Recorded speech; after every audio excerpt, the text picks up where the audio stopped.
गुरुर्ब्रह्मा गुरुर्विष्णु गुरुर्देवो महेश्वरा गुरुः साक्षात् परं ब्रह्म तस्मै श्रीगुरुवे नमः। अखण्डमण्डलाकारं व्याप्तं येन चराचरं तत्पदं दर्शितं येन तस्मै श्रीगुरुवे नमः। यौगिक लाइफ स्टाइल को लेकर के कुछ बात है। यौगिक जो योगा प्रैक्टिसेस हैं उनको लेकर के कुछ लोगों के मन में ये भ्रांति है कि योगा कुछ समय के लिए करते हैं, सुबह उठ गए एक्सरसाइज की तरह कर दिया, बात ख़त्म हो गई। ऐसा नहीं है। या और भी लोगों को देखते ही उनको योगा करने का शौक़ होता है, वो दूसरे को देख करके उनको इंस्पिरेशन मिलता है। योगा उस चीज़ के लिए नहीं है जो आप सोच रहे हैं। आपको खुद को मिटाना है। इवन आप नहीं मिटाना चाहते हैं खुद को, फिर भी आप योगा करिएगा तो खुद को मिटा दीजिएगा अंत में। वो कहते हैं ना, जब मैं तो हरि नहीं है, जब हरि तो मैं नहीं।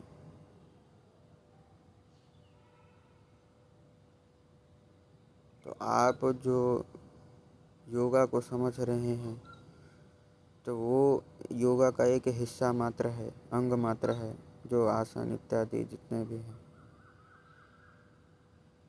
योग का अंतिम परिणति क्या होना है, वो महर्षि पतंजलि ने योग सूत्र में कह दिया है।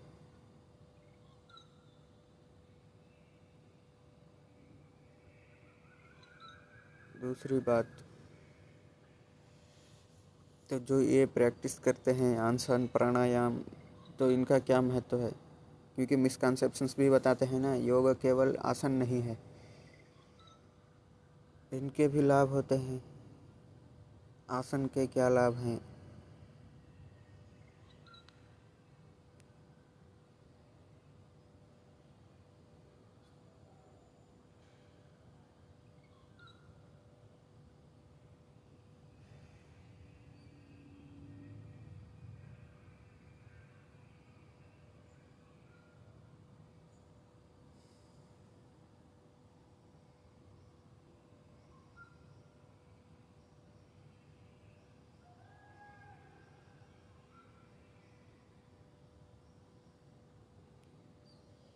आसन के अभ्यास से सभी प्रकार के द्वंद्व खत्म हो जाते हैं।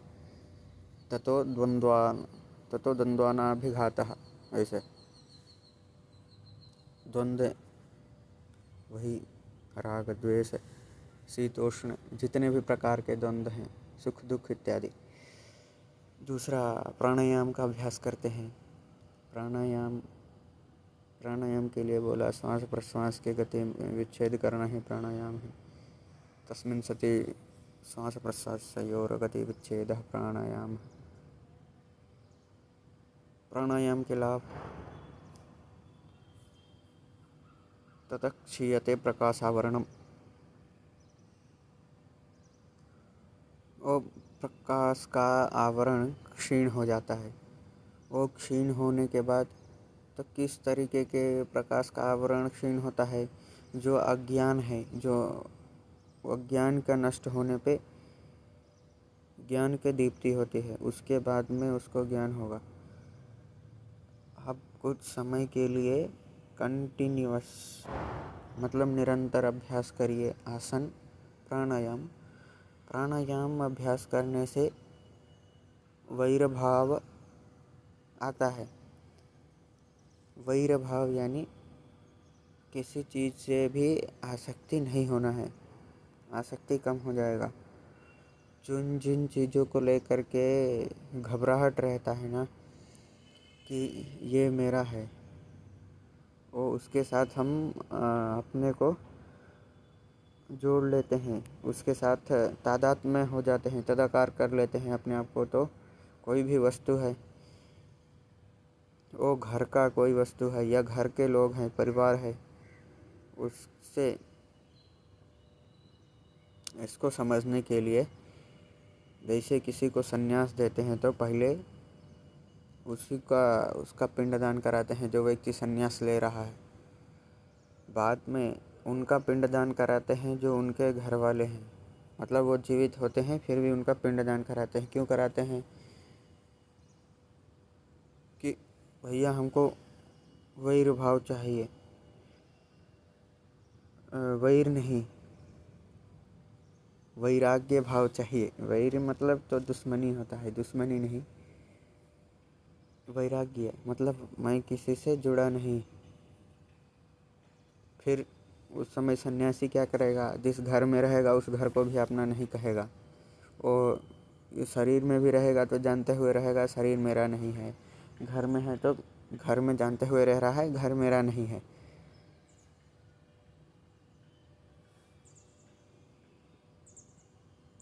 तो प्राणायाम करने से ये, क्योंकि एक सूत्र में बोला है अभ्यास वैराग्याभ्याम तन्निरोधा, बार बार योग का अभ्यास करना है और चित्त की वृत्तियों का निरोध करना है। तो प्राणायाम करते हैं तो वो प्राणायाम भी एक तरीके से उपाय है वृत्तियों का निरोध के लिए। तो मन में जो भी लहर उठती है उनका निरोध हो जाएगा और वैराग्य आएगा। वैराग्य तो निश्चित रूप से आएगा।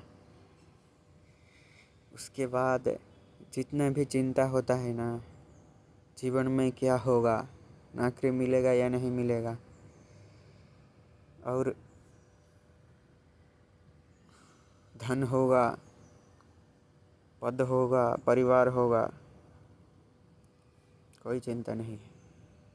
क्यों चाहिए? Just to fulfil worldly affairs. ये जो संसार का माया है उसको पूर्ण करने के लिए सब है। वो इससे छोड़ना नहीं है। वो तो इस शरीर में जब तक है तो उसको तो कर्म तो कुछ करना है ना। इसलिए ईशावास्य उपनिषद में पहले ही बोला, ईशावास्यमिदं सर्वं यत्किंचन जगत्यां जगत तेन तक्तेन भुञ्जीथाम अग्रधः कस्य सिद्धनम। ईशावास्यमिदं मतलब ये संपूर्ण जगत ईश्वर रूप है। यत्किंचन जगत्याम जगत, इस जगत में जो कुछ भी है उसमें ऐसा बोलते हैं कि ये माया क्यों ऐसे मालूम पड़ता है कि ये माया है और दुख क्यों देता है? क्योंकि हमारे पास वो दृष्टि नहीं है। कौन सी दृष्टि? वो दृष्टि जिस दृष्टि से मुनि देख पाते हैं, एक ऋषि देख पाता है। बोलते हैं ना, ऋषयः मंत्र दृष्टा रहा, ऋष्यति पश्यति, यह ऋष्यति पश्यति सह ऋषिः। वो विशेष रूप से देखता है, वो दर्शन करता है। हमारे पास वो दर्शन नहीं है, तो उसके लिए यही संसार न दुख का कारण बनता है न सुख का कारण बनता है। लेकिन प्रतिदिन हमारे लिए ये संसार कभी दुख देता है कभी सुख होता है। इससे क्यों होता है? तो बोला ईशावास्यमिदं सर्वम इस मंत्र में कि इसको संसार का भोग तो करना है लेकिन त्यागपूर्वक भोग करना है, उसमें लिप्त नहीं होना है। इसलिए हमारे यहाँ किसी को भी सीधा संन्यास नहीं देते हैं। भारतीय संस्कृति में 4 आश्रम की व्यवस्था, पहले ब्रह्मचर्य आश्रम 25 वर्ष पर्यंत है, उसके बाद है गृहस्थाश्रम 50 वर्ष पर्यंत। तो 100 वर्ष को लेकर के इसे माने हैं। एक 100 वर्ष है तो उसमें 25 वर्ष गृहस्थ ब्रह्मचर्य के लिए है गृहस्थ। उसके बाद वानप्रस्थ है। वानप्रस्थ आश्रम में 50 वर्ष पूर्ण होने पे अरण्य में जा कर के या सन्यासी या जितने भी लोग हैं अलग अलग स्थान को भ्रमण करके उपनिषद इत्यादि का ज्ञान ग्रहण करना है। फिर संन्यास आश्रम में क्या है? संन्यास आश्रम में फिर वही दैनिक कर्मकांड इत्यादि छोड़ देते हैं। फिर जो अग्निहोत्र इत्यादि करते हैं वो सब छोड़ के फिर जो यज्ञोपवीत होता है उसको भी विलीन करते हैं।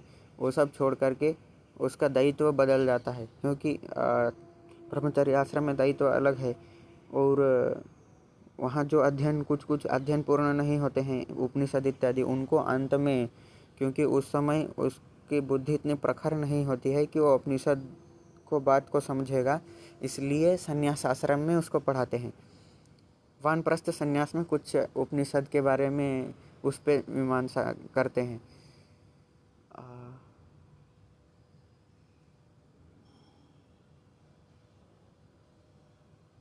और फिर अरण्य ये सब का वर्णन आता है उसमें।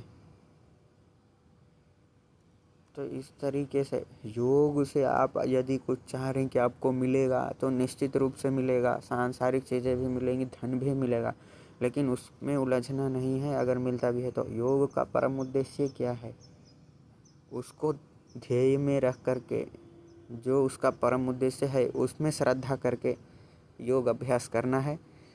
नहीं तो योग भ्रष्ट होने से कोई नहीं बचाएगा। धन्यवाद।